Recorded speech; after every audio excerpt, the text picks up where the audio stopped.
Kusairiyah Al-Faqih Umar ini tidak mudah mengajar seseorang kecuali beliau ketahui keselamatan dan kesiapannya.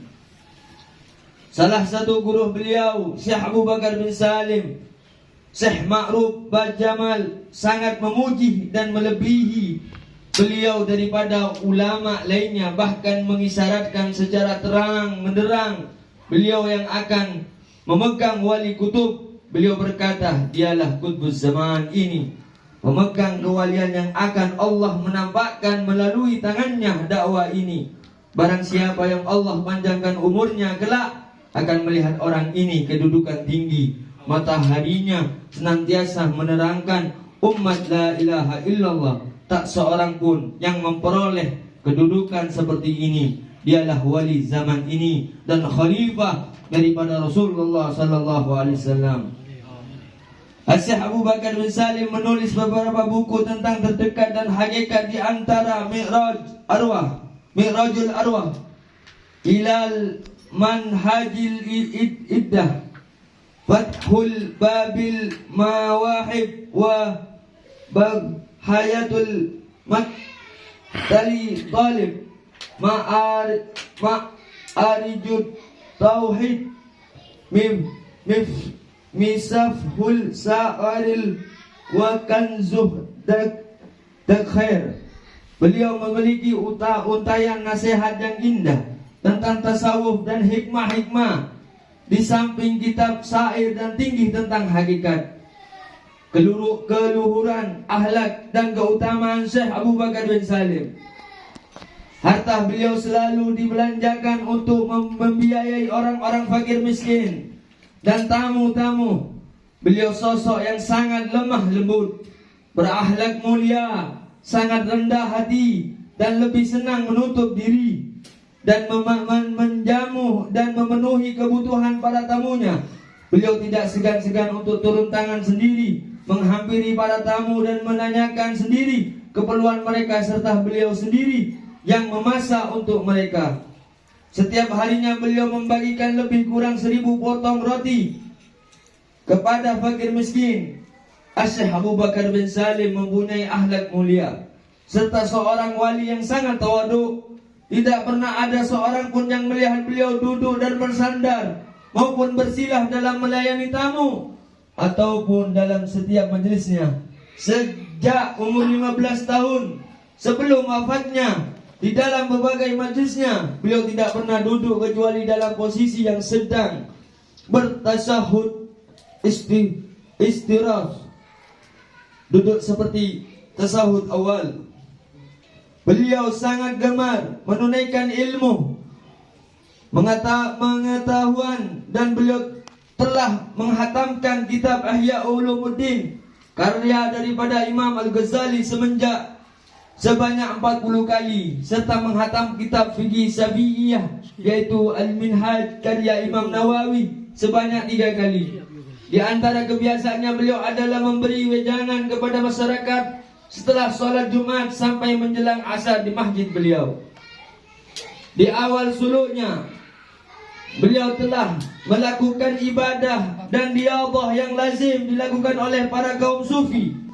Pernah selama waktu yang cukup lama beliau berpuasa dan hanya berbuka dengan kurma yang masih hijau, dan pernah selama 90 hari beliau berpuasa dan sholat malam di lembah Uhud.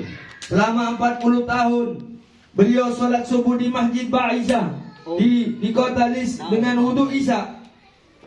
Setiap malam beliau berziarah ke tanah pekuburan kaum salihin dan para wali di tempat Tarim dan keliling untuk melakukan sholat 2 rakaat di berbagai masjid di Tarim. Beliau mengusung girbah tempat air untuk mengisi tempat wudhu serta tempat minum bagi para penziarah, dan juga kolam untuk tempat minum hewan selama 40 tahun.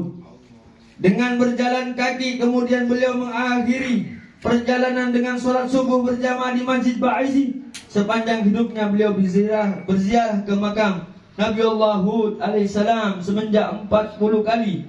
Riwayat lain mengatakan 70 kali. Sampai akhir hayatnya beliau tidak pernah meninggalkan sholat wirid dan duha. Beliau sangatlah banyak mempunyai kekeramatan yang sangat besar dan sangat luar biasa. Di antara keistimewaan beliau adalah beliau pernah berkumpul secara nyata dengan Al-Khidir dan Isa alaihissalam. Beliau dapat menyikap secara batin hal-hal yang gaib dan lintas hatinya manusia. Tampak pada beliau kekeramatan yang luar biasa, tetapi sengaja tidak disebutkan dalam buku kecil ini, hanya untuk mempersingkat beliau. Beliau pernah berkata, penjuru bumi ini ibarat piring yang ada di hadapanku. Allahumma shalli ala Muhammad. Putra putri Syekh Abu Bakar bin Salim, beliau memiliki 17 anak, 4 perempuan dan 13 laki-laki. Anak beliau yang perempuan yaitu As-Syarifah Fatimah, As-Syarifah Aisyah, As-Syarifah Alwiyah dan As-Syarifah Talha. Anak beliau yang laki-laki yaitu As-Sayyid Abdurrahman, As-Sayyid Ja'far, As-Sayyid Abdullah Al-Akbar, As-Sayyid Salim, As-Sayyid Hussein, As-Sayyid Hamid, As-Sayyid Umar Al-Muhdar, As-Sayyid Hasan, As-Sayyid Ahmad, As-Sayyid Saleh, As-Sayyid Ali, As-Sayyid Syekhan dan As-Sayyid Abdullah Al-Asar. Beliau meninggal dunia pada malam minggu sekitar tanggal 27 Dzulhijjah tahun 992 Hijriah. Bahkan beliau di tengah kota Inat, sekitar 20 kilo dari kota Tarim, dan dibangunkan kubah yang besar. Inilah cerita manaqib dari Syekh Abu Bakar bin Salim yang singkat. Mudah-mudahan kita oleh Allah Subhanahu wa taala dimasukkan golongan-golongan mereka. Sebagaimana ibadah kita memang sedikit, ibadah kita sangat kecil dibandingkan Syekh Abu Bakar bin Salim. Sangat kecil, tapi fadlullah wasi', keutamaan Allah luas. Allahumma rzuqna min haitsu la yahtasib wal adrakna bi fadlikal karim karamatika wal ihsani ya man huwa kafa ya ain sin kaf. Sallallahu ala Muhammad. Wa nas'aluka bi jalalil izzati wal jalalati al haibati al izzati al qudrati wal jabarut ya adima